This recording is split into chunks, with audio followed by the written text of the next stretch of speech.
Hello बच्चों, मेरा नाम मोहम्मद राशिद है। आप क्लास 10th मैथमेटिक्स जो त्रिकोणोमेट्रिक है उसके बारे में पढ़ेंगे। त्रिकोणोमेट्री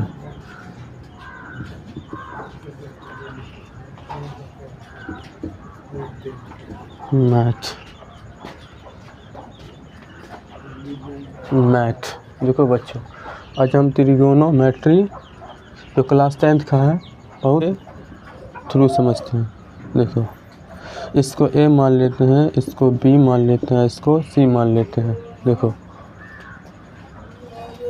ये कर्ण हो गया यानी हाइपोटेनियस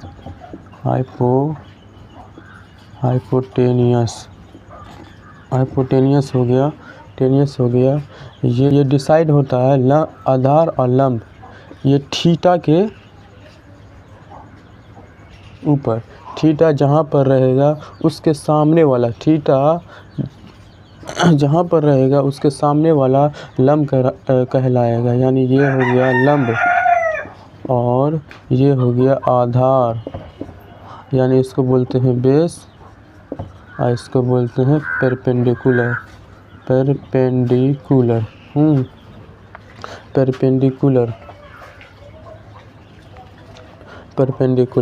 तो दूसरा फिगर के सहारे समझते। देखो, इसको मान लेते पी क्यू आर। देखो पी क्यू आर, यहाँ पर हम एंगल मान लिए। क्या मान लिए बच्चों? एंगल मान लिए। तो एंगल का सामने वाला कोण हमेशा रहेगा परपेंडिकुलर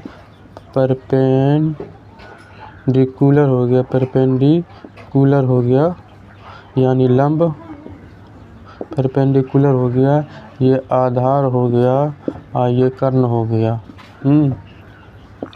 देखो, आधार ये कर्ण।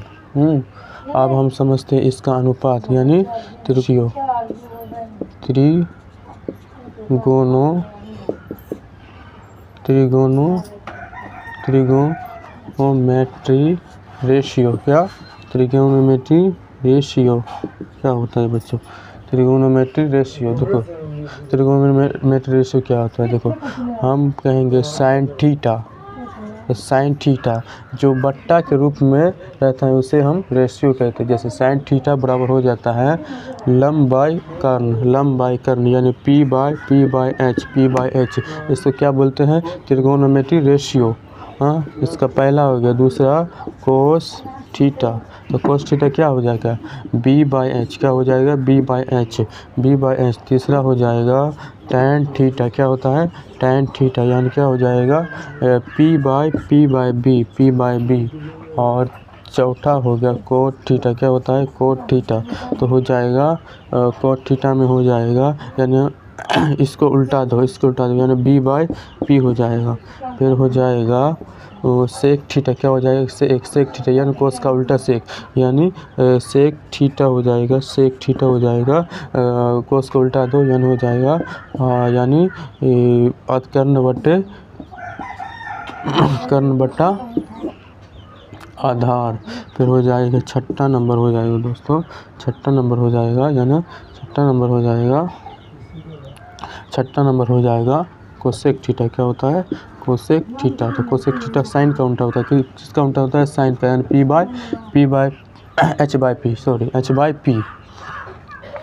H by P। दोस्तों, आप चलते हैं एग्जाम्पल की तरफ, एग्जाम्पल के थ्रू समझते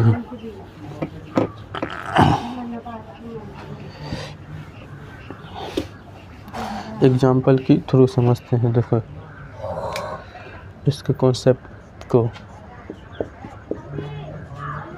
एग्जाम्पल के थ्रू समझते हैं। देखो, हम मान लिए कि साइन थीटा बराबर 4/3 है, तो कोस थीटा का मान क्या होगा? मान लिए साइन थीटा बराबर 4/3 है, तो कोस थीटा ABC। इसको हम एंगल मान लेते हैं। क्या मान लेते हैं? एंगल के सामने वाला लंब यानी परपेंडिकुलर परपेंडिकुलर यानी लंब, एंगल के ये कर्ण तो नहीं बदलता यानी कर्ण का कर्ण यानी एच, और ये बेस यानी इसके बगल वाला बेस यानी बी, यानी आधार। तो साइन थीटा का रेशियो क्या होता है यानी संबंध क्या होता है, लंब बाई कर्ण क्या होता है, लंब बाई कर्ण यानी साइन थीटा का रेशियो लंब बाई कर्ण तो हमेशा दो साइड दिया होगा और एक साइड निकालना होगा, हमेशा दो साइड दिया होगा एक साइड निकालना होगा। तो हम क्या निकलेगा, बेस निकलेगा यानी बी स्क्वायर, परपेंडिकुलर के स्क्वायर माइनस हाइपोटेनियस का स्क्वायर। ठीक है, तो हाइपोटेनियस कितना दिया हुआ है 3, तो बी बराबर हो जाएगा परपेंडिकुलर यानी 4 का स्क्वायर और माइनस 3 का स्क्वायर। तो 4 का स्क्वायर कितना होता है 16, 3 का स्क्वायर 9, तो बी बराबर हो गया बेस कितना रखा √7, बेस कितना हुआ √7। तो क्वेश्चन में क्या पूछा, कोस थीटा का मान क्या होगा, क्वेश्चन में क्या पूछा, कोस थीटा का मान क्या होगा। तो कोस थीटा बराबर लिख लेते हैं, कोस थीटा का रेशियो यानी संबंध क्या होता है, आधार बाय कर्ण यानी बी बाय एच। तो बी कितना है, बी कितना है √7, एच कितना है 3, यही है बी बाय एच आंसर।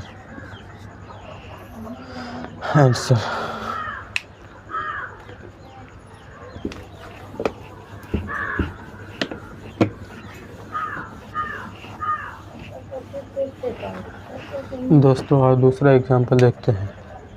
देखो दूसरा एग्जांपल तो देगा साइन ए बराबर 4/3, वही लिए हैं, एंगल चेंज कर दिए, क्या चेंज कर दिए एंगल, या थीटा ले लिए यानी ए ले लिए साइन थीटा बराबर इतना, तो tan ए का मान क्या होगा, tan ए का मान क्या होगा। देखो एगो ट्रायंगल बना लेते, क्या बनाता है ट्रायंगल बना लेते हैं ABC। हाँ, अब ए पर दिया हुआ क्या दिया हुआ है थीटा, ए पर दिया हुआ है थीटा, तो थीटा के सामने वाला को बोलते हैं परपेंडिकुलर, उसके बगल वाला को बोलते हैं बेस। ये तो हाइपोटेनियस तो नहीं बदलता, तो हाइपोटेनियस तो नहीं बदलता, तो हाइपोटेनियस। हाँ, तो क्या दो दिया हुआ है यानी परपेंडिकुलर दिया हुआ है और बेस दिया हुआ है, तो हाइपोटेनियस निकला, क्या निकलेगा हाइपोटेनियस। परपेंडिकुलर दिया हुआ है और हाइपोटेनियस दिया हुआ है, परपेंडिकुलर दिया हुआ है, हाइपोटेनियस दिया हुआ है, क्या निकलेगा बेस निकला, क्या निकलेगा बेस निकलेगा, यानी बेस बराबर हो जाएगा परपेंडिकुलर का स्क्वायर माइनस हाइपोटेनियस का स्क्वायर, परपेंडिकुलर का स्क्वायर माइनस हाइपोटेनियस का स्क्वायर, हाइपोटेनियस यानी बेस बराबर हो जाए परपेंडिकुलर कितना देगा 4 का स्क्वायर और माइनस 3 का स्क्वायर, बेस बराबर हो जाएगा 4 का स्क्वायर कितना होता है, 4 का स्क्वायर कितना होता है यानी हो जाएगा 16 और 3 का स्क्वायर 9, तो हो जाएगा बी बराबर 16 में से 9 गया तो यानी 7। हाँ, तो बी बराबर √7 निकला, क्या निकला है बेस निकल गया। हाँ, अब क्वेश्चन बोल रहा है tan थीटा का मान क्या होगा, tan थीटा ने बोल रहा है tan ए बोल रहा है, tan ए का मान क्या होगा, तो tan का संबंध क्या होता है लंब बाय आधार, तो लंब कितना है यानी p बाय b, p कितना दिया हुआ है, p दिया हुआ है tan ए बोल रहा है ना, तो tan ए यानी लंब बाय आधार, तो p कितना दिया हुआ 4, आधार दिया हुआ है 7 √7।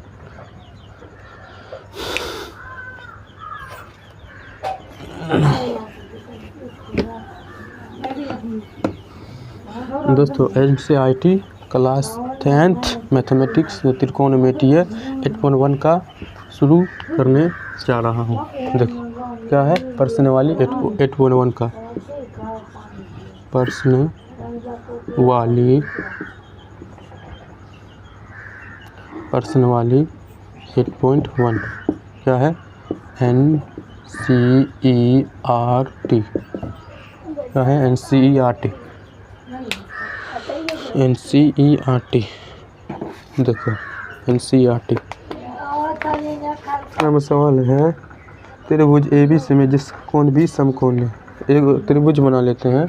त्रिभुज क्या है त्रिभुज ABC में जिसका B समकोण है यानी 90 डिग्री है, जिसका B समकोण है यानी 90 डिग्री है। AB बराबर है यानी AB कितना दिया हुआ है 24, AB 24 दिया हुआ है और BC बराबर 7 दिया हुआ है, BC बराबर 7 दिया हुआ है, BC बराबर 7 दिया हुआ है।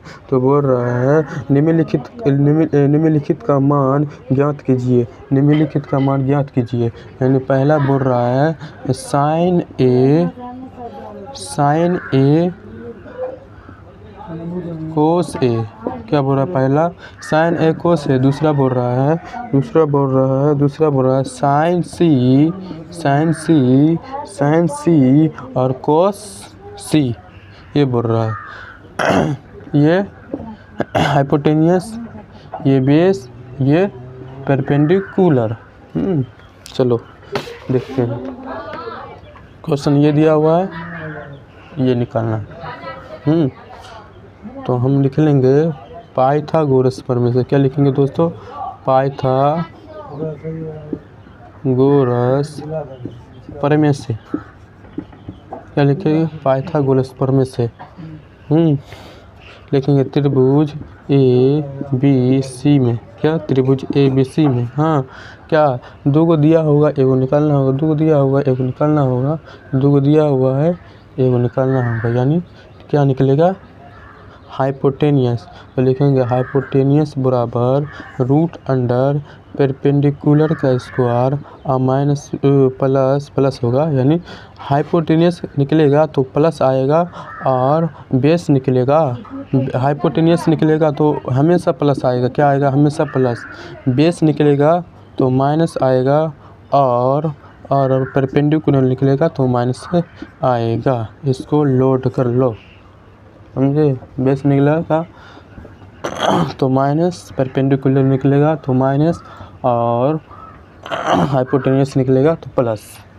तो बी का स्क्वायर यानी बेस का स्क्वायर, तो H बराबर हो जाएगा P कितना दिया हुआ है 24 का स्क्वायर हाँ और माइनस 7 का स्क्वायर हाँ 7 कैसे 24 का स्क्वायर कर लेते हैं दोस्तों, 24 का स्क्वायर कर लेते हैं, 24 का स्क्वायर यानी 16 का 6 यानी 16 के 6 8 दूना 16 यानी 8 दूना 16 16 16 17 17 17 4 4 1 5 यानी 500 कितना आया 500 माइनस 49 तो हो जाएगा कितना हो जाएगा प्लस आएगा दोस्तों, प्लस आएगा यानी 625 हो जाएगा। कर लेना 625 यानी 25 का स्क्वायर हो जाएगा। तो कितना निकला ये कितना निकला है ये निकल गया 25। कितना निकल गया 25, कितना निकल गया 25 हाँ। आते हैं क्वेश्चन की तरफ। क्वेश्चन क्या बोल रहा है पहला बोल रहा है साइन ए ले लो, साइन ए तो साइन ए ये लंब हो गया, ये लंब हो गया, ये आधार होगा, ये कर्ण हो गया। साइन ए का संबंध क्या होता है लंब बाय कर्ण यानी 7/25। दूसरा ले लो कोस ए, क्या है कोस ए, तो कोस ए का संबंध आधार बाय कर्ण यानी आधार बाय कर्ण क्या होगा आधार बाय कर्ण। तो ये साइन ए यानी ये लंब आधार कितना है 24 और बाय 24। हमेशा याद रखना कि थीटा के सामने वाला कोण लंब कहलाएगा, उसके बगल वाला आधार कहलाएगा और ये तो नहीं बदलता है, हाइपोटेनियस नहीं बदलता है। थीटा के सामने वाला कोण लंब, उसके बगल वाला आधार और ये तो हाइपोटेनियस नहीं बदलता है। तो ये हो जाएगा 24 बाय कर्ण कितना है यानी 25 हाँ। ये पहला हो गया। अब दूसरा देखो, दूसरा क्या है दूसरा हो गया दूसरे के बाद साइन सी क्या बोल रहा है, साइन सी कितना दिया हुआ है, साइन सी कितना दिया हुआ है, साइन सी यानी साइन सी है। तो यहाँ पर थीटा मान लो, तो थीटा के सामने वाला कोण लंब कहलाएगा, उसके बगल में आधार कराएगा। और ये तो हाइपोटेन्यूस नहीं बदलता है, तो साइन सी बोला 24 बाय 25 हो जाएगा। फिर ये दूसरा देखो cos सी हो जाएगा, cos सी कि क्या बोले थीटा, इसको थीटा मानिए तो थीटा के सामने वाला कोण लंब और उसके बगल आधार और ये तो हाइपोटेनियस नहीं बदलता। साइन सी का संबंध क्या होता है, आधार बाय कर्ण यानी 7/25 दोस्तों।